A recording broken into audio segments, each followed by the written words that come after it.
चित्ते नाही आशा, चित्ते नाही आशा, चित्ते नाही आशा, चित्ते नाही आशा, चित्ते नाही आशा, चित्ते नाही आशा, चित्ते नाही आशा, चित्ते नाही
कावेन जगता करे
मला सगळ्यांना विठ्ठल विठ्ठल म्हणा.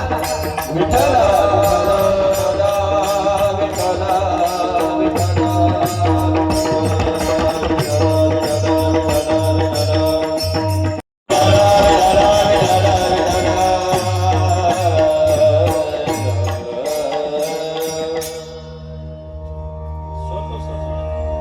आवाज मोबाईलचा कमी करून असे भक्तांची घरी कामी न सांगता करी अनाथांचा बंधू अंगी असे हास बंधू असे भक्तांची घरी कामी न सांगता करी तुका मने भावे देवा सत्य राबवावे. चालू राहू दे ना, कंटिन्यू चालू राहू दे, थोडंसं आवाज ठेवायचं असं. असे भक्तांची घरी कामी न सांगता करी समचरण सरोजम सांद्रणी लांबुदाभम जगरणे तपानी मंडनम मंडनानाम तरुणत्वे सीमाराम कंदरम कंज नेत्रम सदै धवलाशम श्री विठ्ठलम चिंतयामि पांडुरंगा करू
पांडुरंगा करो प्रथम नमन दुसरे चरण संतांची त्यांच्या कृपादाने कथेचा विस्तारू बाबाजी सद्गुरुदास तुका जयांची केली आस्मरण होय सगळे विद्येचे अधिकरण तेचे बंधू श्री चरण श्री गुरूंचे ते नमस्कार आता शुक्लांबरम विचार सार परमम माध्यम जगत व्यापिनीम बिना पुस्तक वेदांच्या गंधकारापा हस्ते स्फटिकमालिका विदधतीं पद्मासने संस्थिता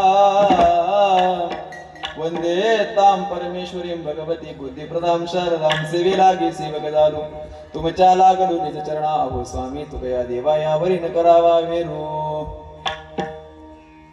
जय हनुमान ज्ञान गुण सागर जय कपीस तिहु लोक उजागर रामदूत अतुलित बलधामा रामदूत अतुलित बलधामा रामदूत अतुलित बलधामा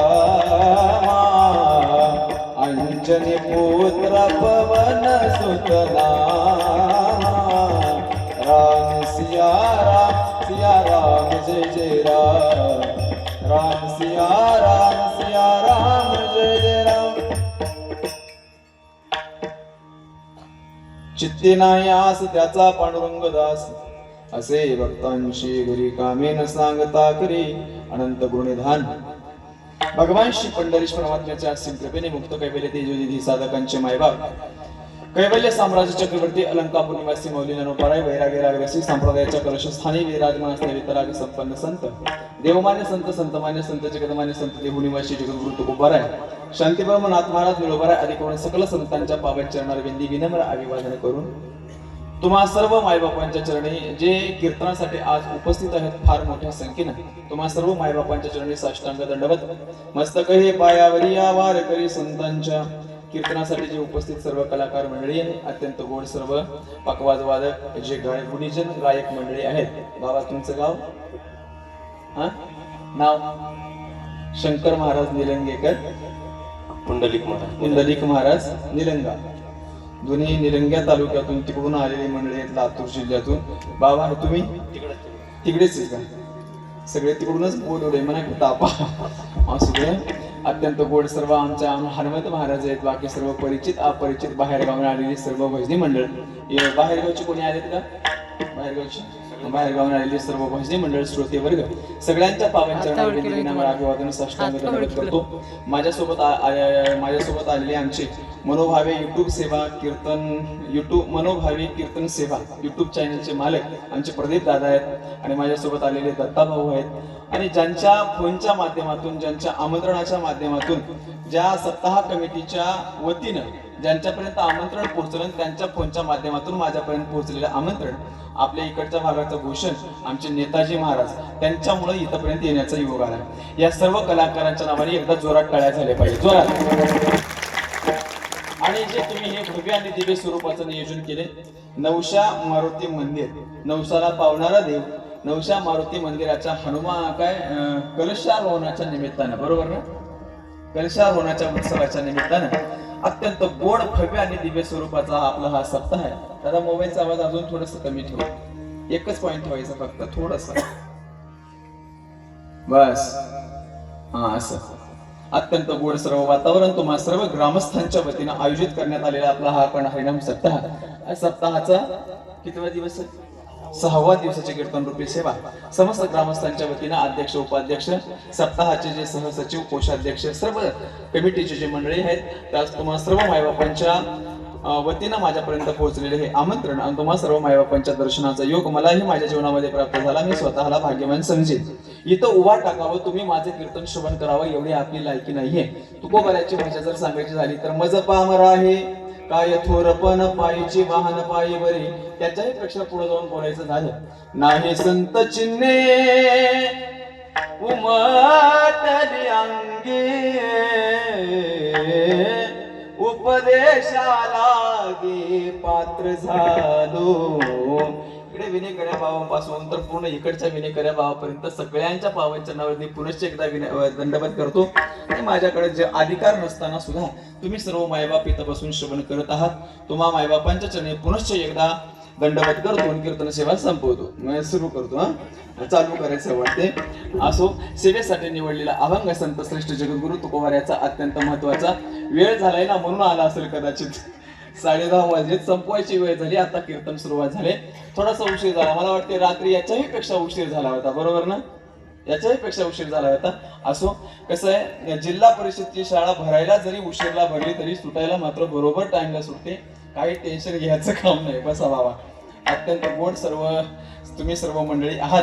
तुम्हाला तुमचं जेवढं वर्णन करावं तेवढं कमीच आहे. असो, सेवेसाठी निवडलेला अभंग जगद्गुरु तुकोबाराचा अत्यंत महत्वाचा 4 चरणाचा अभंग असून या अभंगाच्या माध्यमातून भगवान परमात्मा कोणाच्या घरी राहतो, त्यांच्या घरी राहून त्यांचं काय काम करतो याचं वर्णन तुकाराम महाराजांनी केले. कोणाच्या घरी माझा भगवान परमात्मा राहतो, तुकोबारा सांगतात ज्याच्या चित्तामध्ये आश शिल्लक राहिली नाही अशा आशांचा भगवान परमात्मा त्यांचा दास होतो, त्यांच्या घरी राहतो आणि त्यांची सगळी कामे करतो. चित्ते नाही आस त्याचा पांडुरंगदास, असे भक्तांची घरी कामे न सांगता करी. तो स्वतःला अनाथ समजून घेतो अशा माणसाचा तो बंधू होतो आणि अंगाला हा संबंध जडवून घेतो अनाथांचा बंधू. अंगे असे हा संबंधू भक्त आपल्या भावनेच्या बळावर प्रेमाच्या पोटी भगवान परमात्म्याला आपल्या घरी सत्तेनं राबवतात असं तुकाराम महाराजांचं या अभंगाच्या माध्यमातून म्हणणं आहे. तुका म्हणे भावे देवा सत्य राबवावे, आपल्या घरी सत्तेनं भगवान त्याला आपल्या घरी राबवत असतात. अशा प्रकारच्या दासाचं वर्णन जगद्गुरु तुकोबारा आजच्या अभंगातून केलेत. एकदा सगळ्यांनी प्रेमानं भजन करा. भजन करायला कंजूशी करायची नाही, टाळ्या वाजवायला टाळाटाळी करायची नाही. आता जर टाळ्या वाजवायला टाळाटाळी केली तर पुढचा जन्म स्पेशल टाळ्या वाजवण्याचा भगवान परमात्मा देतो, एवढं लक्षात ठेवा. ते पण इथं टाळ्या वाजवण्याचा नाही, मग गतिरोधकाच्या जवळ असते बघा ते द्यावं 10 रुपये म्हणणारे. अशी वेळ आपल्याकडे येऊ नये. एकतर तसा जन्म मिळतो, नाहीतर मग खंती ते न करा होणे गाढ बकुतरा. भगवान परमात्मा सुद्धा पुढचा जन्म देत असतेवेळेस विचार करतो, बाबा यांना गेल्या जन्मामध्ये हात दिले होते पण याने हाताचा काहीही उपयोग केला नाही, यांना हाताची गरज नाही म्हणून 2 हात काढून घेतो, 2 पाय जोडून टाकतो. खंती ते न करा होणे गाढ बकुतरा. अशी अवस्था, अशी वेळ आपल्यावर येऊ नये याच्यासाठी सगळ्यांनी प्रेमानं भजन करून टाळ्या वाजून भजन करत चला. विठ्ठल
म्हणणं आहे, माझ्या बुद्धीला जसा कीर्तनाचा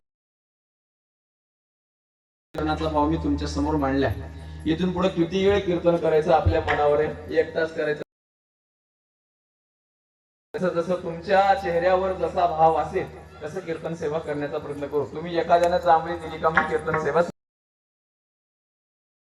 करू नका, मधल्यामध्ये दम कोंडून मराल. तसं त्याच्यामुळे मोकळे जांभळे द्यायचं, मोकळं असं काय आलेलं. एखाद्या वेळेला जर पाय दुखत असेल तर पाय लांब करून बसलं तरी चालते, असं काही टेन्शन नाही. घरचाच महाराज आहे त्याच्यामुळे काही काळजी करायचं काम नाही. मध्ये घालून न्यावं लागलं तर कोण घ्या, त्याच्यापेक्षा आपलं पाय लांब करून बसा, निवांत बसा. झोप आली तर झोपा, फक्त कीर्तनातून उठू नका. आहे का नाही? आपण आलोच त्या कामासाठी, त्याच्यामुळे टेन्शन घ्यायचं काम नाही. एकदम सूर्यफूल खोडायला आल्यासारखं दिसू नका. फ्रेश वातावरणामध्ये बसायचंय. जास्त वेळ नाही, फक्त 1 तास. आपल्याकडे 1 तास सुद्धा शिल्लक नाही, तसं तर अर्धाच आहे, पण 11:30 वाजेपर्यंत आपल्याला कीर्तन सेवा करायची आहे. 1 तास उरला तुकाराम महाराजाशी. त्याच्यामुळे आपल्याला तेवढ्या वेळामध्ये भांडवल झाले जास्त, दुकान झाले छोट, म्हणजे वेळ कमी झाली. त्याच्यामुळे आपण होईल तेवढ्या वेळेमध्ये जसं जमेल तसं, जसे तुकोबारा ज्ञानोबाराय बुद्धी देतील त्याप्रमाणे अभंगाचा भाव पाहण्याचा प्रयत्न करू.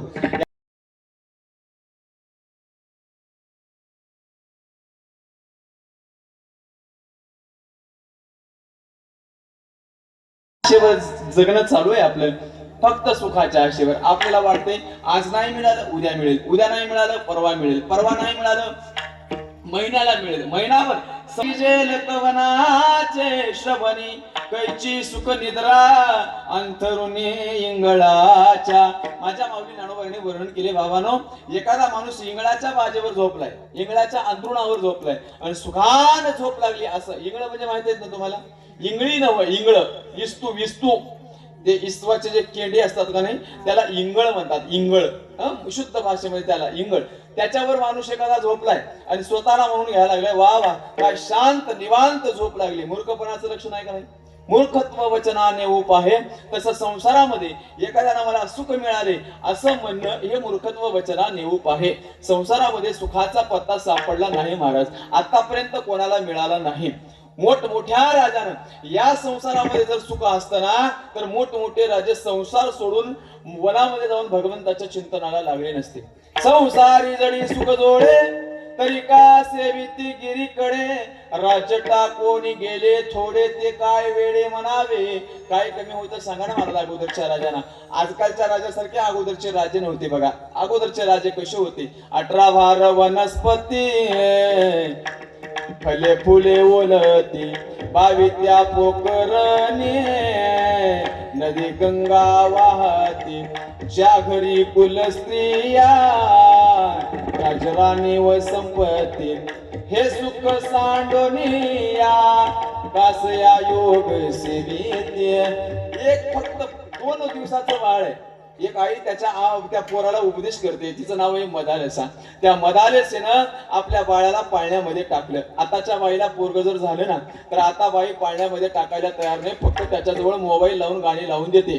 पण अगोदरचा काळ थोडासा वेगळा होता मायबाप, आहे का नाही? आता मोबाईलचा जमाना निघालाय. लहान लहान लेकरांना मोबाईल उकळून बसवता येतं, एवढे टॅलेंटेड पोरं झाले हो. तुम्ही मला एवढं त्यांना कसं काय कळते? म्हाताऱ्या माणसांना अजून मोबाईल आल्याच्या नंतर कोणतं बटन दाबावं हे कळत नाही, बरोबर ना बाबा? बोलत चला गड्यानं, असं चतुर्थीचे गणपती बसल्यासारखं बसू नका, फक्त बोला मला. आता कोणतं बटन दाबावं हे म्हाताऱ्या माणसांना कळत नाही का? त्यांना माहितच नव्हतं ना मोबाईल म्हणजे काय. पण सध्या काय झाले, आता पोटाच्या म्हणजे गर्भामध्ये असतानाच आईनं दुसरं काय काम केले सांगा ना? मोबाईलवर सिरियल बघत बसली. त्याच्यामुळे सत्वर उच्चार प्रल्हादी बिंबला. बरोबर ना? प्रल्हादाला बघा, अभिमन्यूला त्या चक्रव्यूहामध्ये घुसण्याची जी कला आहे ना महाराज, ती गर्भामध्ये असताना प्राप्त झाली होती. म्हणे भगवंताचं भजन करावं हे प्रल्हादजींना कधी कळालं होतं माहित आहे का? आईच्या गर्भामध्ये असताना. तसं मोबाईल कसं चालवावं हे आताच्या पोरांना कुठं कळते? आईच्या गर्भामध्ये. त्याच्यामुळं जे आई गर्भवती आहे ना, जिला बाळ होणार आहे, कमीत कमी तिनं तरी मोबाईल पासून आणि टीव्ही पासून दूर राहा, एवढंच सांगणं, दुसरं काही नाही. चालता चालता केला इशारा, दुसरं काय नाही. लक्ष देऊन ऐकत चला. मला अगोदरच्या काळामध्ये काही कमी नव्हतं बघा राजांना. ती 2 दिवसाच्या बाळाला पाळण्यामध्ये टाकून ती मदालसा नावाची आई त्याला उपदेश करते, बाळा अरे काय सांगू म्हणे तुला, या संसारामध्ये सुख नावाची गोष्ट जर असती ना तर अगोदरच्या काळातल्या राजांना काही कमी नव्हतं बाळा, काहीही कमी नव्हतं. या देहाचं वर्णन करत असताना सुद्धा त्या मदालसेनं फार गोड वर्णन केले. हा देह नाशिवंत मळमूत्राचा वादा, वरी चर्म घातले रे. बाबा या देहावर आसक्ती धरून बसू नको. या संसारामध्ये सुख नाही.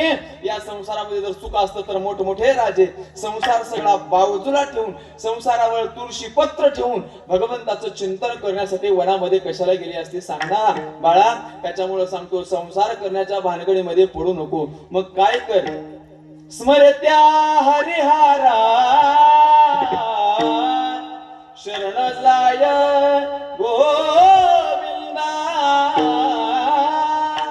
बाबा त्या भगवान परमात्म्याचं स्मरण कर, भगवंताला शरण जा. हे कोण सांगते?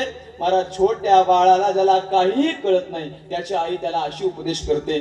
सध्याची आई असा उपदेश करायला तयार नाही, कारण आईलाच मोबाईल शिवाय दुसरं काही काम नाही. त्याच्यामुळं असू द्या टिंब टिंब इति गुह्यतमं शास्त्रम. एक लक्ष देऊन ऐका महाराज. त्या मदालसेनं आपल्या बाळाला तसं सांगितलंय. याचा अर्थ असा आहे, संसारामध्ये सुख नावाची गोष्ट नाही. जर असती ना तर मोठमोठ्या राजांनी, महाराज बघा ना अगोदरच्या काळातल्या राजांना काही कमी होतं, काहीही कमी नव्हतं. 18 भार वनस्पती. 18 भार म्हणजे 12 महिने, 12ही महिने त्यांच्या जे वृक्ष होते ना, झाड, फळं फुलं लागायचे. म्हणजे 12ही महिने फळं आणि फुलं लागायची. बघा आता उन्हाळ्यामध्ये नदीला पाणी नाही, पण 12ही महिने बावी त्या पोखरणी नदी गंगा वाहती. ज्या घरी कुलस्त्रिया, ज्यांच्या घरी कुलस्त्रिया एकापेक्षा एक देखण्या राण्या एक नव्हती, 10 15 15 200 500 500 अशा राण्या एकेका राजाला अगोदरच्या काळामध्ये. जनकाला 700 बायका होत्या, एका बहादराला तर तुम्हाला सगळ्यांना माहित आहे 80,000 होत्या. कोणाला? हा, तुम्हाला सगळ्याला माहित आहे, तसे माहित राहते तुम्हाला सगळं. तसं सगळं माहित राहते, माहित असलं पाहिजे. बघा 80,000 बायका होत्या. माझ्या भगवान परमात्म्याला 16,108 होत्या. रावणाला 80,000, 16 5 80. महाराज त्याला तरी कुठं सुख मिळालं बघा ना. एका सीतामातेच्या पाठी लागला, पूर्ण लंकेचं सत्यानाश करून घेतलं बघा, हे का नाही. त्यालाही सुख संसारामध्ये मिळालं नाही. याचा अर्थ असा आहे, जो देखे सो दुखिया बाबा, सुखिया कोई नहीं रे. राजा दुखिया, प्रजा दुखिया, जोगी दुखिया, जंगम दुखिया, सुखिया कोई नहीं रे. जो देखे सो दुखिया बाबा. बाबा या जगामध्ये जोगी दुःखी आहे, जंगम दुःखी आहे, पकवाद वादक दुःखी आहे, महाराज दुःखी आहे, गायक दुःखी आहे. तुम्ही काय सुखी आहे का ऐकणारे? बोला, हाय सुखी? कोणी सुखी नाही महाराज. कोणाचाही तोंडाकडे बघा हो, सदा तळमळ चित्ताची हळहळ, फोडिली गोवरी तैसा दिशे तोंडावरी. बाबा लग्न झाले की तुमचं? बाबा लग्न झाले ना? नाही, लग्न म्हणतो, लग्न, शादी शादी. अरे वा वा वा, चांगली सुखी आहे मग तुम्ही. महाराज एक गंमत सांगू, लग्न न झालेल्याला वाटते लग्न झालेला सुखी आहे. ज्यांचं झालंय त्यांना कळतंय काय आनंद आहे, बरोबर ना. ज्यांचं लग्न झाले बघा ना, ज्यांचे लग्न झाले. बाळा तुझं झालंय का लग्न? तुझं तुझं तुझं बोल बोल. एक बार बी नाही? जाऊ दे मग, काय नाही, तू कोणत्या कामाचा नव्हेस. बघा अजून वयच झालं नाही म्हणा, महाराज करतो करतो, प्रयत्न कर. कारण सध्या पुढे मिळायला तयार नाही. कर्नाटक मधलं माहित नाही, पण महाराष्ट्रातलं सांगतो ऐका. महाराज ज्यांचं लग्न झालं नाही त्यांना वाटते लग्न झालेले सुखी आहेत, पण ज्यांचं झालंय त्यांना माहित आहे आपण किती सुखी आहे, बरोबर. एक गम्मत मी ऐकली होती बघा, शादी के लड्डू जो खाए वो पचताए और जो ना खाए वो भी पचताए. शादी के लड्डू, बरोबर ना. लग्न केलेल्या वाटते लग्न झालेला सुखी, लग्न झालेल्या वाटते पोरग झाल्यावर सुखी, पोरग झालेल्याला मग लाच घालून कंबरड्यातून बाहेर, गंबड्यात लाच घालून घराच्या बाहेर हाकलून दिले की वाटते अरे नसलेलंच बरं झालं असतं. असली अवस्था आहे महाराज सध्या, आहे का नाही. कोणाच्याही तोंडाकडे बघा, या जगामध्ये सुख नावाची गोष्ट नाही. काय सुख नावाची गोष्ट नाही महाराज. या जगामध्ये कोणी ना कोणी, प्रत्येक कोणत्या ना कोणत्या गोष्टीनं दुःखी आहे बघा. कोई तन दुखी, कोई मन दुखी, कोई धन बिन राहत उदास. अरे थोडे थोडे सब दुखी, सुखी श्याम के दास. माझ्या भगवंताच्या दासाला जर सोडलं तर या जगामध्ये दुसरा कोणीही सुखी नाही म्हणे. विठ्ठल विठ्ठल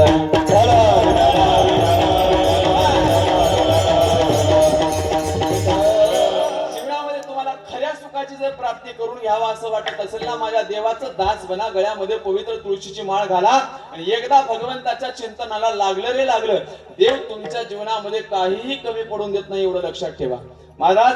जो ज्यानं भगवंताचं दासत्व पत्करलंय ना, जगद्गुरु तुकोबाराय सांगतात या दासासारखा सुखी या जगामध्ये दुसरा कोणी नाही. दासा सर्व काळ, दासा सर्व काळ,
दासाच्या जीवनामध्ये कधीही कोणत्याही कसल्याच प्रकारच्या सुखाला कमी नाही म्हणे. मला दासाच्या जीवनामध्ये काय कमी आहे सांगावं, काय कसलं सुख आहे सांगा. एक गंमत सांगू तुम्हाला. ज्यांच्या कलशारोहणाच्या आपण निमित्तानं आपण कार्यक्रम करतोय ना, बजरंगबलीच्या, हनुमंतरायाच्या, मारुतीरायाच्या कलशारोहणाच्या कार्यक्रमाच्या निमित्तानं आपण जो हा कार्यक्रम ठेवला एवढा भव्य दिव्य स्वरूपाचा, त्यांनी त्यांच्या जीवनामध्ये काय केले माहित आहे का? सकाळी सकाळी उठल्याच्या नंतर आमचं शास्त्र सांगते माकडाचं नाव घेतलं नाही पाहिजे. प्रभाते नाम न घ्यावे माकडाचे, तैसे अभक्ताचे सर्व काळ. साधू संतांना वर्णन केले, बरोबर ना. माकडाचं नाव जर सकाळी सकाळी उठून जर घेतलं तर 6 महिने दरिद्री आपल्या पाठीमागे लागते, म्हणजे शनी लागते.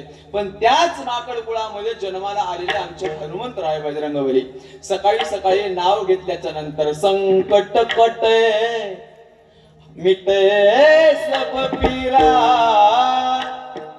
जो सुमिरे हनुमत बलबीरा, भूत पिशाच निकट नहीं आवे, महावीर जब नाम सुनावे. माकडच कुळात जन्माला आले होते ना. माकड कुळात योनी जन्मला मरकट, परी तो वैष्णवा माझी अतिश्रेष्ठ. वैष्णवामध्ये अग्रगण्य स्थान ज्यांना प्राप्त झाले ना ते बजरंगबली हनुमंतराय. माकडाच्या कुळामध्ये, अरे ज्या माकडाचं नाव सकाळी सकाळी घेऊन ये अशा माकडाच्या कुळामध्ये जन्माला आले हनुमंतराय, ज्यांचं नाव घेतल्याच्या नंतर आपल्या जीवनामध्ये सगळे दुःख निघून जातात, सगळे संकट बाजूला होतात. काय केलं होतं हो त्यांनी सांगा ना. दासत्व निकट हनुमंत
सांगा. दास्यत्व निकट हनुमंते पै केले, मनोनी देखिले रामचरण. फक्त जीवनामध्ये दास्यत्व पत्करलं होतं महाराज. एवढा सुखी जगामध्ये कोणी सांगा ना. कोण सुखी आहे माझ्या हनुमंतरायासारखा.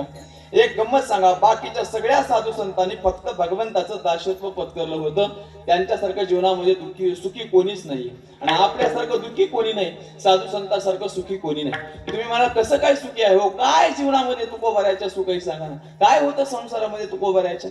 अनंत कोटी ब्रह्मांडाचा मालक घरी आल्याच्या नंतर जेवू घालावं एवढी सुद्धा तुकोबारायची अवस्था नव्हती. सांगा ना. ब्रह्मांडाचा मालक आलाय, सरपंच नाही गावातला सरपंच किंवा आमदार नाही, अनंत कोटी ब्रह्मांडाचा चालक मालक तुकोबाराच्या घरी आल्याच्या नंतर काहीतरी खाऊ घालावं, काहीतरी त्याला आसन द्यावं बसण्यासाठी, म्हणजे ते सुद्धा मिळालं नाही हो तुकोबाराला. नाही मिळालं महाराज. घरी मोडकिया बाजा वरी वाकळाच्या शेजा,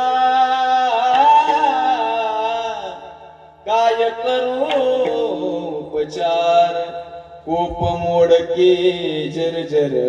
काय होतं सांगा ना तुकोबाराच्या. आणि देवाची गमत सांगू, जिथं काही खायला मिळत नाही तिथं जाऊन मुद्दाम मागतो. मागतो म्हणण्यापेक्षा भक्ताच्या घरचं मागून खातो हो देव, दुसरं काय नाही. तुकोबाराय सांगतात, आणि जिथं खायला घातलं जातं का नाही तिथं माझा देव खात नाही. दुर्योधनानं पंचपक्वान्नाचं जेवण तयार करून ठेवलं होतं मायानो. झोपलेत का तुम्ही? नाही ना? हा, दुर्योधनानं पंचपक्वान्नाचं जेवण तयार केलं होतं. सांगितलं माझ्या आईनं गांधारीनं एवढा सुंदर पंचपक्वान्नाचं जेवण बनवलंय, खाना थोडस. खाल्लं नाही महाराज माझ्या देवानं, नाही खाल्लं, तिथं नाही खाल्लं. दुर्योधन का मेवा त्यागे, अरे साध विदुर घर खाई. दुर्योधन का मेवा त्यागे, साध विदुर घर खाई. सबसे ऊंची प्रेम सगाई, सबसे ऊंची प्रेम सगाई. झूठे फल शबरी के खावे. काय खाल्लं होतं, काय केलं होतं मला शबरीने सांगा. फक्त अंतकरणातून भावना प्रेम केलं होतं. भगवान परमात्मा तिच्या घरी जातो, उष्टी बोरं खातो. शबरीनं काय, शबरी काय कोलगेट लावून, लाल दंतमंजन लावून, दंतकांती लावून, क्लोजअप लावून, कोलगेट ब्रश लावून दात घासत होती काय सांगावं? काय करत होती ती? महाराज कधी भेटलं तर दात घासायची, नाही तर तसंच ठेवायची बघा, आहे का नाही? पण माझ्या भगवान परमात्म्याला आंबट बोरं खायला लागू नये, त्याला सर्दी होऊ नये, त्याला खोकला लागू नये म्हणून काय करायची, जंगलातून बोरं आणायची. बोरं आणायची आणि गोड गोड असणारे बोरं चावून पाहायचं. आंबट लागलं तर फेकून द्यायचं आणि गोड लागलं तर तसं ठेवायचं दुसऱ्या एका टोपलीमध्ये. बघा ते माई सकाळी सकाळी असं तुम्ही सगळेजण स्वयंपाक बनवत असते वेळेस वरण तिखट झाले का, टेस्ट झाले का, कसं झाले का म्हणून असं चाकून बघतो बघा. चहा तर गोड झाली का, कसं झाली काय नाही ते बघतो बघा, टेस्ट करून. तुम्ही सेम तसंच केलं बघा शबरीनं. शबरीनं बोरं आणायचं, खाऊन चाकून पाहायचं, गोड लागले तर टोपलीमध्ये ठेवायचं, नाहीतर मग फेकून द्यायचं आंबट असले तर बोरं.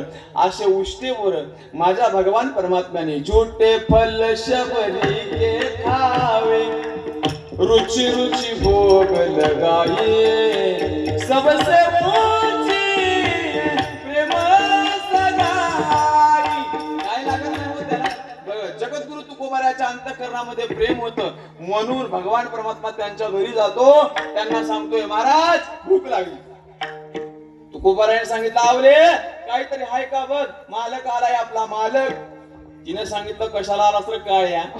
तुम्हाला माहित आहे महाराज जिजाबाईचा स्वभाव कसा आहे. काळ्या तुला काय काम बिम आहेत काय, आमच्या घरी येतो इथंच पडून राहतो.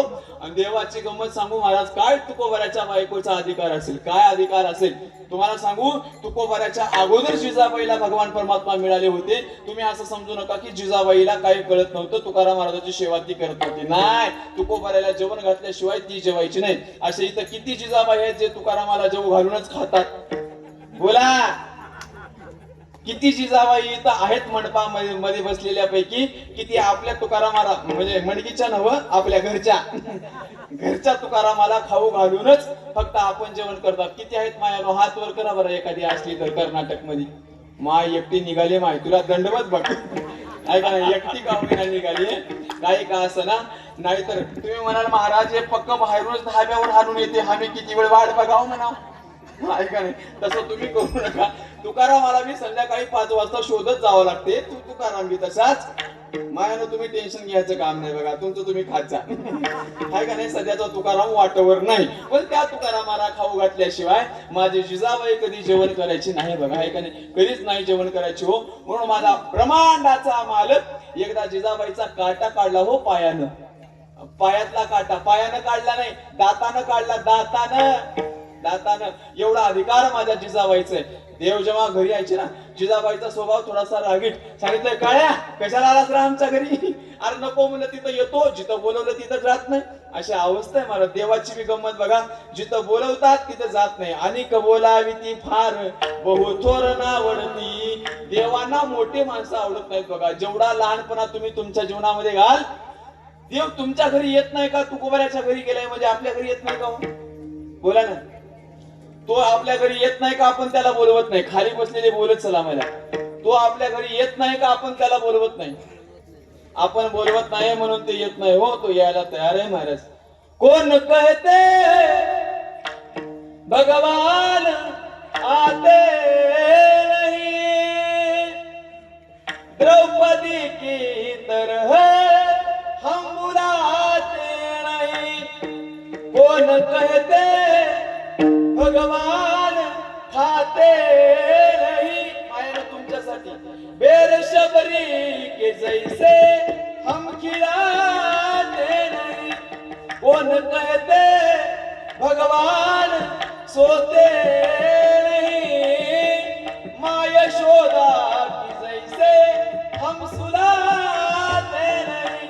कौन कहते भगवान रोते नहीं, गोपियों की तरह हम प्रेम करते नहीं।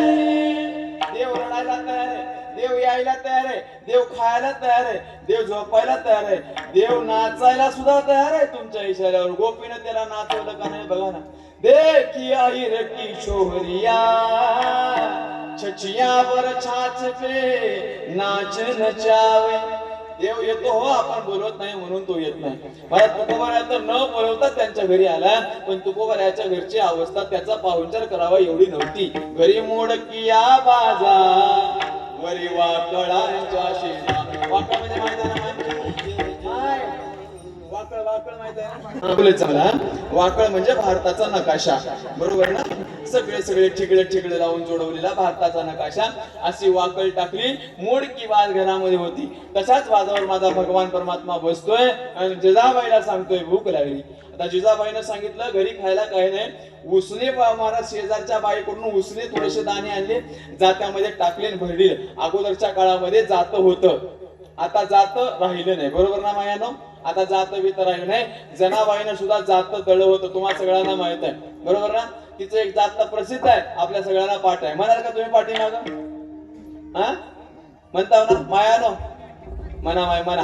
एवढी लोकसंख्या आहे ना आज महिला मंडळीची, तुम्हाला पाहिल्याच्या नंतर माझं मन भरून आले बघा। आता भजन कसं करतो पाठ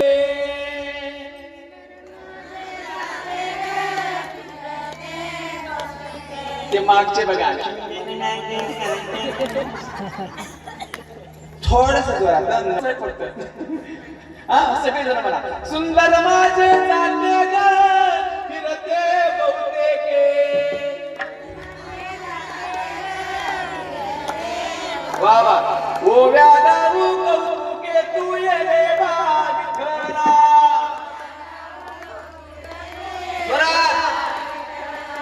ओव्या दारू कौतुके तू ये रे विठ्ठला।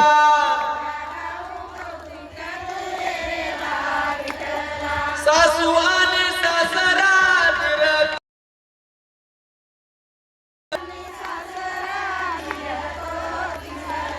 सासू आणि सासरा तिरतो तिसरा।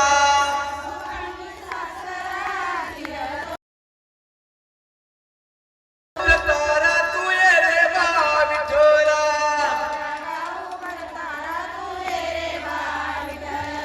ओव्या गावो कौतुके तू ये रे विठ्ठला।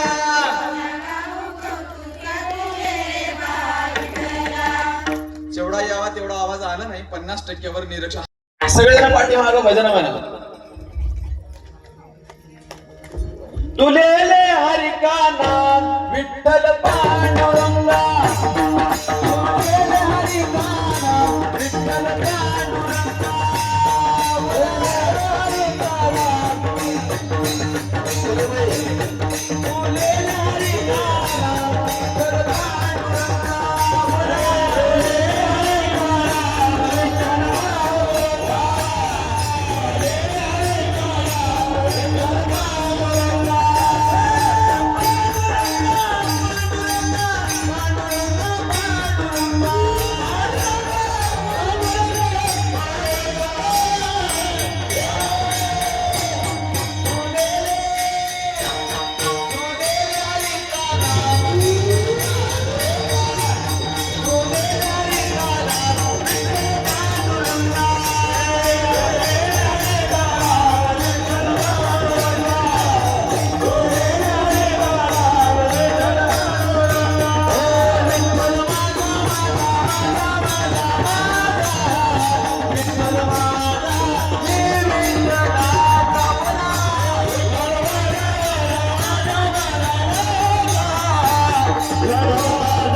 घालून दिले नाही. सोपान काका मुक्ताबाई नामदेव जनाबाई सोपान काका मुक्ताबाई नामदेव जनाबाई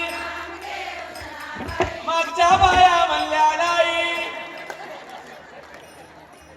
माय मला सगळं दिसलं एवढा मी अजून म्हातारा झाला नाही. सगळं दिसतंय मला. देवाने चांगले डोळे दिलेत. माय कसं म्हणाले बघा हो. टाळ्या बाजून म्हणा सगळेजण जोरात. नामदेव जनाबाई वा वा सोपान काका मुक्ताबाई नामदेव जनाबाई सोपान काका मुक्ताबाई. सगळे पुरुष मंडळी म्हणा आता पाठीमाग. विठ्ठल विठ्ठल विठ्ठला हरी ओम विठ्ठला बाबा. विठ्ठल विठ्ठल विठ्ठला हरी ओम विठ्ठला. ज्ञानोबाच्या विठ्ठला तुकोबाच्या विठ्ठला नामदेवाच्या विठ्ठला ज्ञानोबाच्या विठ्ठला जनाबाईच्या विठ्ठला सखुबाईच्या विठ्ठला. टाळ्या. विठ्ठल विठ्ठल विठ्ठला हरी ओम विठ्ठला. वा वा. असं जर भजन केलं ना तुम्ही, असं जर भजन केलं, पंढरपूरचा मालक आज घाट बरुळ मध्ये येऊन उभा टाकला. एवढं लक्षात ठेवा. आज तुमचं गाव घाट बरुळ नाही, आज तुमचं गाव दंडवत आपुलाली चित्त शुद्ध करा. कधी कधी हात जोडतात. कर जोडून विनवितो तुम्हा नका गुंतू विषय कामा नका करू संसार भ्रमा. तुम्ही आठवा मधुसूदनारे तुम्ही वासुदेव वासुदेव म्हणा. त्याच्यामुळे नामस्मरण करण्याचा फार मोठा अट्टहास साधू संतांनी केले. पाया पडून हात जोडून दंडवत घालून सुद्धा लोक ऐकायला तयार नाहीत. महाराज नामस्मरण करा म्हणजे नको वाटायला लागले लोकांना. ज्याने ज्याने तोंडामध्ये तंबाखू ठेवले ते काढून थोडस बाजूला टाका थोड्या वेळापुरती. आणि सगळेजण पाठीमागं आपल्याला पिंगळ्यामध्ये सहकार्य करायचंय. ज्यांना नाचा वाटलं ते बिलकुल नाचू शकता. ज्यांना नाचावं असं वाटलं समजा, महिला मंडळी असतील पुरुष मंडळी असतील कोणीही असतील, जो इथं येऊन नाचतो त्याला 84 लाख योनीमध्ये नाचत बसायची गरज नाही. एवढं लक्षात ठेवा. आणि जे नाचत नाही तिथं येऊनही अंगामध्ये मुंगी येत नाही. लोकांना कसं अंगात देव येते काय माहित नाही. ते कोण्या गावाला गेलो होतो. अर महाराज ते असे काहीतरी वेगळे वेगळे काहीतरी म्हणलं ढिंचिक ढिंचिकची की लगेच अंगामध्ये यायला लागले लोकांच्या. इथं कोणाचे येत नाही. घाटबरोलचे लोक सगळे शहाणे आहेत. कसं अंगामध्ये येते काय माहित नाही. 2-2 किलोचे टाळ कुठून कुठून छटाकावर आणली. अजून आमच्या तर स्वप्नात आला नाही बघा. तुमच्या कसं अंगात येते माहित नाही. पण सगळेजण अशा हात वर करून पिंगळ्यामध्ये सहकार्य करायचंय. एवढं सगळं सांगितल्याच्या नंतर हातपाय पडून जर लोक ऐकत नसतील तर साधू संतांना वर्णन केले. बाबानो अरे इथं आमचं काय जाणार आहे सांगा ना. येथे कोणाचे काय वा गेले ज्याचे त्याने अनहित केले. इथं आमचं काय जाणार आहे सांगा ना. आमचं काही जाणार नाही. पण इथं मंडपामध्ये येऊन जर तुम्ही जर भजन केलं तर तुमचा घाटा झाल्याशिवाय राहत नाही. त्याच्यामुळं सगळेजण असे हात वर करा. मायानो तुम्ही सुद्धा सगळे सगळे बाहेर बसलेले सगळे सगळे अंधारामध्ये काळ्या रात्री कळपत होतं तुझ्या रूपाचं ऊन. काळ्या रात्री कळपत होतं तुझ्या रूपाचं ऊन. अशीच देखणी होती एका सर्वांची सुर. अशी देखणी होती एका तरुणीला आई म्हणाला. त्या तरुणीला आई म्हणाला राजा तू शिरवाने. त्या तरुणीला आई म्हणाला राजा तू शिरवाने म्हणाले. आनंदाने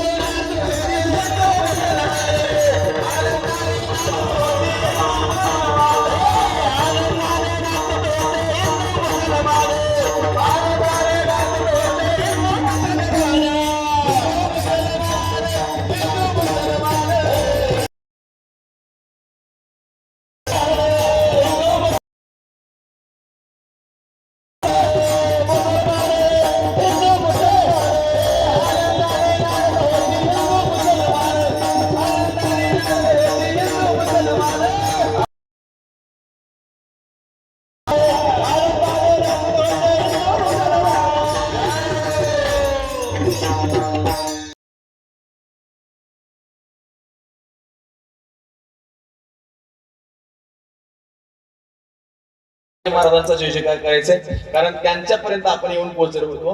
काय माझ्या राजाचं कर्तृत्व होतं महाराज, हे गमत सांगू. प्रत्येक कीर्तनाच्या माध्यमातून छत्रपती शिवाजी महाराज सांगण्याचं एकच कारण आहे, राजासारखा राजा पुन्हा होणे नाही. आता तसा राजा पुन्हा होणे नाही. जगात राजे भरपूर झाले, पण जाणता राजा फक्त एकटाच झाले, ते म्हणजे माझे छत्रपती शिवाजी महाराज. एवढं लक्षात ठेवा. जोरात टाळ्या वाजवा, जोरात. आतापर्यंत बायांना नाचवणारे राजे भरपूर झाले. काय सांगतो मी, आतापर्यंत बायांना नाचवणारे राजे भरपूर झाले, पण बायांना वाचवणारे राजे म्हणजे फक्त छत्रपती शिवाजी महाराज होते. एवढं लक्षात ठेवा. त्यांच्या व्यतिरिक्त या जगामध्ये दुसरं कोणी नाही महाराज. डोळ्याच्या समोर विरोधी पक्षामध्ये शत्रूची सून समोर आणून उभा केली हो राजांच्या. काय रूप होतं तिचं, काळ्या रात्री तळपत होत तिच्या रूपाचं वन. अशीच देखणी होती एका मुसलमानाची सून. त्या तरुणीला आई म्हणाला राजा तो शिलवान. आनंदाने नांदत होती हिंदू मुसलमान. असं माझ्या राजाचं कर्तृत्व आहे बघा. एक सांगतो, माझा राजा देव नव्हता. एकाने मला विचारलं होतं, तुमचा राजा काय देव आहे का हो? प्रत्येक कीर्तनामधून राजा सांगतात माझा राजा देव नव्हता, पण आज प्रत्येक देवारातला देव माझ्या राजामुळे आपल्याला पाहायला मिळतो. एवढं लक्षात ठेवा. एवढं स्वातंत्र्य, एवढं कीर्तन करण्याचं, एवढं सत्य मोठे मोठे करण्याचं स्वातंत्र्य जर कोण मिळवून दिलं असेल ना, तर फक्त माझ्या राजांचं कर्तृत्व आहे. ती कधी विसरलं नाही पाहिजे आपण प्रत्येकानं. राजानं आपल्या संसाराकडे कधी लक्ष दिलं नाही. पण राजांची काय विचारधारा होती ना, आपली काय विचारधारा. इकडे छत्रपती शिवाजी महाराजांची जयंती साजरी होते का? होते का? माझ्या छत्रपती शिवाजी महाराजांना कधीच कसल्याच प्रकारचं व्यसन केलं नाही. पण सध्याचे तरुण माझ्या छत्रपती शिवाजी महाराजांच्या जयंतीच्या दिवशी 50,000ची डीजे, 50,000ची दारू आणतात. 50,000ची दारू पिऊन जर छत्रपती शिवाजी महाराजांच्या समोर शांताबाई गाण्यावर डीजे लावून जर जीभ बाहेर काढून जर तुम्ही नाचत असाल, थोडं तरी लाजा वाटू द्या जीवाच्या. सुमकुळू झालं. सांगा ना, अरे ज्या राजाला सुपारीच्या खांडाचं व्यसन होतं, त्या राजाच्या समोर जर आपण असे चाळे करत असाल तर राजाला बरं वाटत होतं काय? सांगा, वाटेल का? सांगा ना. माझ्या छत्रपती शिवाजी महाराजांना पवित्र अशी तुळशीची माळ गळ्यामध्ये धारण केली होती. तुम्हा सर्व तरुण बांधवांना माझी पाया पडून एकच विनंती आहे, व्यसनापासून दूर राहा. दारूच्या व्यसनापासून तर लय दूर राहा. का सांगतो आहे का, दारू पिणाऱ्याचा आतापर्यंत कुठं सन्मान झाला नाही, कुठं काय त्याला काही सत्कार करण्यात आला नाही. यांचा नंबर 1 दारू पिण्यामध्ये आलाय म्हणून कुठंही लोकेशना नाही, वित्तेशना नाही, कुठं कोणत्याच गोष्टीमध्ये त्याला मान मर्यादा नाही महाराज. सगळी बायको त्याला नीट बोलत नाही, लेकर त्याच्याकडे पाहून घाबरतात. मायबापाचं तोंड काळे केले समाजामध्ये दारूमुळे. आणि ते दारू जर पिऊन तुम्हाला जर भूषण वाटत असेल ना, तर एकच सांगतो ऐका, एखाद्या लेकी वाळीचं, माझ्या माया माता माऊलींचं एखादीचं गळा कापण्यापेक्षा का नाही, तुम्हाला जर दारूच प्यायचं असेल तसेच मोकळे राहून पीत बसा आणि ढोसत बसा. तुम्हाला काय माझं म्हणणं नाही. एक सांगू, तुमच्या घाट बरोबरमध्ये कोणी पीत नाही, बरोबर ना दादा? कोणी इकडे पित नाही, सगळे सज्जन माणसं आहेत. पण पित असतील तर तुम्हाला सांगतो ऐका, तुम्हाला जर जास्तच दारू प्यावीशी वाटत असेल, आपल्या बहिणीचा विचार करा. आपण जर आपली बहीण जर एखाद्या दारू पिणाऱ्याच्या घरी जर दिली, तिथली अवस्था काय आहे हे अगोदर डोळ्यानं बघा, नंतर मग दारू प्यायला चालू करा. कसं वाटतंय बघा. एखाद्या मुलीचं महाराज तळहाताच्या फोडासारखं ज्या मायबापानं तिला जपलंय, तिनं तुम्हाला 20 वर्षाचं बनवलंय तिला, आणि तुमच्या गळ्यामध्ये बांधून दिले तिला तुमच्या घरी बांधून, म्हणजे तुमच्या घरी दिले. आणि त्या एखाद्या मुलीला, एखाद्या जीवाला, एखाद्या माझ्या आईला जर तुम्ही दारू पिऊन जर संध्याकाळी त्रास देत असाल, मारत असाल, तर मला सांगा, तुमच्यासारखा पापी या जगामध्ये दुसरं कोणी आहे का हो? सांगा ना, कोणी आहे का? अरे मायबापाचा तर, ज्या मायबापाने तुमची जशी बहीण आहे ती तशी कोणाची तरी बहीण आहे, एवढं लक्षात ठेवा. आणि माझ्या सर्व तरुण भगिनींना विनंती आहे, 2 इंस्टाग्रामचे फॉलोअर्स वाढण्यासाठी सध्या पोरी काहीही चाळे करायला लागलेत, काही करतील. अंगावरचे कपडे हळूहळू कमी करायला लागलेत महाराज. एक सांगतो माझ्या मायानो, या गाडीवर उभा टाकून तुम्हा सगळ्यांना पाया पडून हात जोडून मी छोटा तुमचा भाऊ आहे असं समजून माझं कीर्तन ऐका. एक सांगतो ऐका. आणि ही गोष्ट आता काळाची गरज म्हणून सांगण्याची फार मोठी गरज आहे, काळाची गरज आहे. या गोष्टी सांगितल्या पाहिजे. आतापर्यंत झालेले कीर्तन सोडा बाजूला, जाऊ दे, कीर्तन नका ऐकू, नाही लक्षात ठेवलं तरी चालतंय, पण या गोष्टी मात्र लक्षात ठेवा. सध्या काळ फार वाईट आहे. तुम्हाला माहित आहे, आपण इंस्टाग्राम, व्हॉट्सअप, फेसबुक वापरणारे माणसं सकाळी जर मोबाईल उघडून पाहिला ना, तर सकाळी आपल्याला सगळ्या बातम्या त्याच ऐकायला मिळतात. इथं बलात्कार झालं, तिथं अत्याचार झाले, इथं असं झालं, इथं तसं झालं. या सगळ्या घटना आपल्याला पाहायला, आपल्या डोळ्यानं बघून सुद्धा जर आपण आपले चाळे सोडत नसाल, तर याला जिम्मेदार आपणही कुठंतरी आहो, एवढं लक्षात ठेवा माझ्या भगिनींनो. काय सांगू तुम्हाला, कुलवान घराण्यातली स्त्री तिला म्हणतात आपले अवयव झाकून ठेवते. माझ्या मायानो सगळेजण अंगावर कपडे घालत चला. सीता मातेनं जर लक्ष्मणानं मारलेली रेष ओलांडली नसती ना बाबा, तुम्हाला सगळ्यांना रामायण माहित आहे, सीता मातेनं लक्ष्मण रेषा जी मारली होती ती जर ओलांडली नसती तर राजा रावण तिला लंकेमध्ये चोरून नेला नसता. एवढं लक्षात ठेवा, चोरून नेला नसता. लंकेमध्ये रावण सीता मातेला कधी घेऊन गेलाय माहिती आहे का बाबा तुम्हाला? लक्ष्मणानं मारलेली लक्ष्मण रेषा ओलांडल्याच्या नंतर जोपर्यंत सीता मातेने लक्ष्मण रेषा ओलांडली नाही तोपर्यंत राजा रावणाची सुद्धा ताकद झाली नाही. मायानो, राजा रावणानं सीता मातेला चोरून नेलं. तिला सोडून आणण्यासाठी तिचा मालक समर्थ होता, माझा ब्रह्मांडाचा मालक होता, त्यानं तिला त्या रावणाच्या तावडीतून सोडून आणले, द्याविषयी सोडून. पण एक मात्र लक्षात ठेवा, आता राम राहिले नाही तर रावण मात्र प्रत्येक घरामध्ये झाले. त्याच्यामुळे सांगतो, जसं सीता मातेनं लक्ष्मणानं मारलेली रेषा ओलांडल्याच्या नंतर रावणानं तिला उचलून नेलं, तुमच्या मायबापानं तुम्हाला मारून दिलेली मर्यादेची रेष तुम्ही ओलांडू नका. कोणत्याही रावणाची तुमच्याकडे वाईट नजरेनं पाहण्याची ताकद होणार नाही, एवढं लक्षात ठेवा. त्याच्यामुळे सांगतो, एखाद्या वाईट रावणाची आपल्यावर नजर पडू नये असं जर वाटत असेल, मायबापाने जे सांगितले ते तुम्ही तुमच्या जीवनामध्ये करा. आणि एक सांगू, तुम्ही काय लई शहाणे झालेत असं समजू नका. कॉलेजला गेले 4 पुस्तके वाचले म्हणजे तुम्ही काय लई शहाणे झाले असं स्वतःला समजून घेऊ नका. मायबापाने तुमच्यापेक्षा 50 पावसाळे जास्त पाहिलेले असतील. त्याच्यामुळे मायबापाचं ऐका. आणि कोणत्याच मायबापानं आपल्या लेकीचं वाटोळ व्हावं असं वाटत नाही, आपल्या पुराचं वाटोळ व्हावं असं कोणत्याच मायबापाला वाटत नाही. त्याच्यामुळे माझ्या सर्व तरुण भगिनीला विनंती आहे, आपण आपल्या मर्यादेची रेष ओलांडू नका, कारण रावण प्रत्येक घरात झालेत. कलियुग बैठा मार कुंडली, जाऊं तो मैं कहा जाऊं, अब हर घर में रावण बैठा, इतने राम कहां से लाऊं, इतने राम कहां से लाऊं. एक गंमत सांगू, अगोदरच्या काळात एकच रावण होता, अगोदरच्या काळात एकच नारद होता, अगोदरच्या काळात एकच दुर्योधन होता. आज घराघरामध्ये दुर्योधन आहेत आणि घराघरामध्ये रावणाच्या बुद्धीची लोक आहेत. रावणासारखं वाघ एखाद्या परिस्थितीकडे वाईट नजरेनं पाहणारा रावणच आहे का नाही? बोला ना. एखाद्या माता माऊलीकडे वाईट नजरेनं आपल्या मनामध्ये पाप भावना येणं रावणाच्याच कुळातले हे समजून घ्या. दुर्योधनाने काय केलं होतं? एखाद्या स्त्रीचा अपमान करणं भर सभेमध्ये आणून दुर्योधनाच्याच आपल्या देत करण्यात. बोला ना. असे कितीतरी स्त्रियांचा अपमान आज आपल्याला कलियुगामध्ये आपल्या डोळ्यानं पाहायला मिळतो. कितीतरी बलात्काराचे प्रसंग, कितीतरी वस्त्रहरणाचे प्रसंग आपल्याला पाहायला मिळतात. मला सांगा, हे दुर्योधनाच्याच खानदानीतले आहेत का नाही सगळे लोक? असे लोक भरपूर कलियुगामध्ये पाहायला मिळायला लागलेत मायानो. आणि एक सांगतो तुम्हाला, आहे का, तुम्हाला जर प्रेम करावं असं वाटत असेल ना, प्रेम करू नका असं माझं मत नाही. जनाबाईनं माझ्या भगवान परमात्म्यावर प्रेम केलं होतं, मीराबाईनं माझ्या भगवंतावर प्रेम केलं होतं. आणि जीवनाचं सार्थक करणारं प्रेम माझ्या देवावर करा, जीवनाचं कल्याण झाल्याशिवाय राहत नाही बघा. अशा नाचक्या कुचक्या देहावर प्रेम करून काय 2 दिवसाचं, म्हणजे नाचक्या कुचक्या देहावर जर प्रेम कराल ना तर 35 तुकडे करून फ्रीज मध्ये कोणणारे प्रेम करणारेच होते का नाही? बोला ना. होते का नाही? बोलणारे होते का नाही? म्हणून सांगतो माझ्या मायानो, काळाची गरज म्हणून तरी सांगतो, स्वतःला जपा. आता राम तुम्हाला सोडवायला येणार नाही, कारण अजून भरपूर कलियुगाचं आयुष्य. कलियुग चालू होऊन आताशी 5,000 5,000 वर्ष झाले. अजून कलियुगाला 4,32,000 वर्ष कलियुगाचं आयुष्य आहे. त्याच्यामुळे देव काय आता तुम्हाला सोडवायला येणार नाही. तुमचं तुम्ही स्वतःला सावरा. स्वतःमध्ये काहीतरी झाशीची राणी लक्ष्मीबाई, अहिल्याबाई होळकर तयार करण्याचा, जिजामाता तयार करण्याचा प्रयत्न करा. सध्या काळ फार वाईट आहे. 2-2 वर्षाचे, 4-4 वर्षाचे, 6-6 वर्षाचे, 5-5 वर्षाचे मुली सुद्धा बलात्कारासाठी पुरत नाहीत. तुम्हाला सगळ्यांना प्रसंग माहिती आहे. मुंबईमध्ये परवाच घडलेलं प्रकरण आहे, 5 वर्षाच्या मुलीवर बलात्कार. आमच्या भागामध्ये परवाच 6 वर्षाच्या मुलीवर एका नालायकानं बलात्कार केलाय. कितीतरी प्रसंग सांगतो मायानो, असे प्रसंग घडायला लागले. त्याच्यामुळे माझ्या सर्व तरुण भगिनींना पाया पडून हात जोडून या गादीवरून मी तुम्हाला सगळ्यांच्या शेजारी माझ्या तुकोबऱ्याचा गाथा घरामध्ये वाचवा. आणि भरकटलेल्या समाजाचा माता ठिकावर आणण्याचं काम कोण करत असेल तर माझ्या जगद्गुरु तुकोबऱ्याचा गाथा करतो, एवढं लक्षात ठेवा. माझ्या सर्व तरुण भगिनींना विनंती आहे, कधीतरी गाथा उघडून बघा, वाचा तुकोबऱ्याचा, कधीतरी ज्ञानेश्वरी वाचा, कधीतरी देवाचं नामस्मरण करत जा.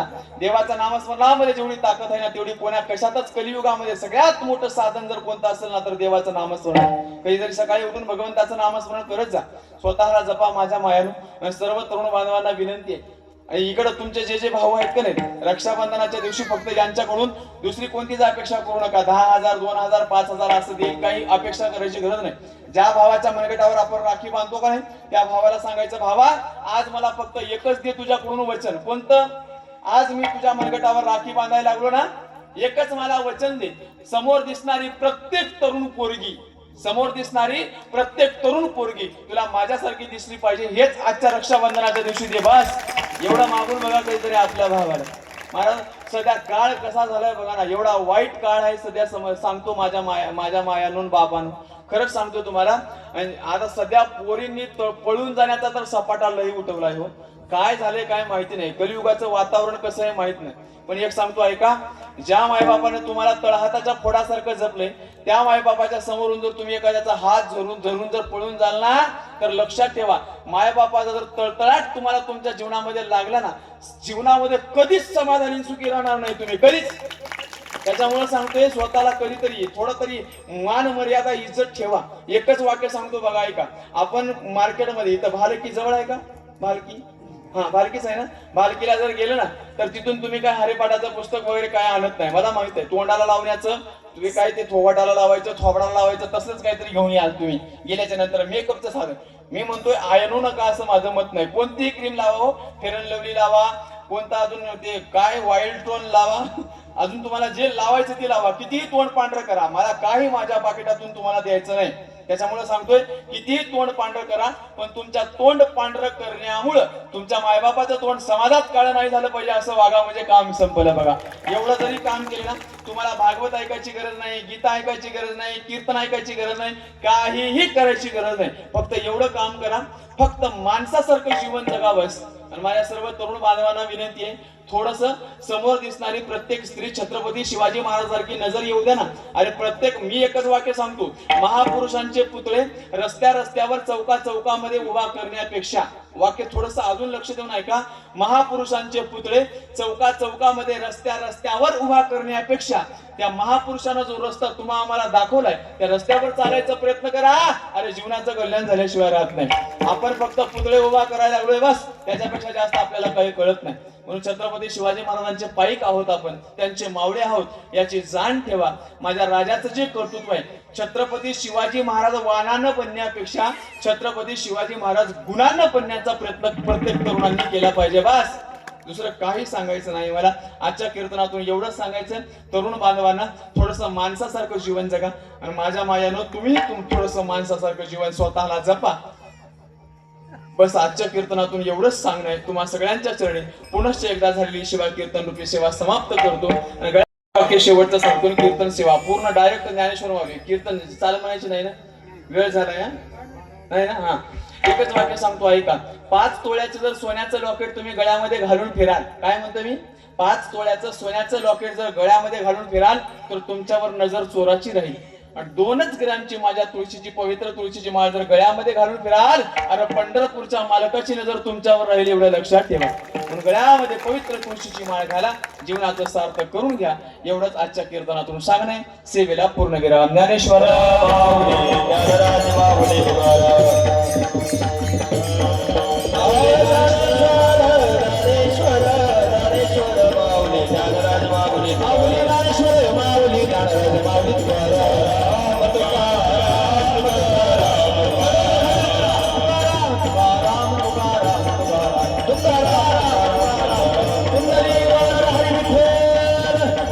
Yeah.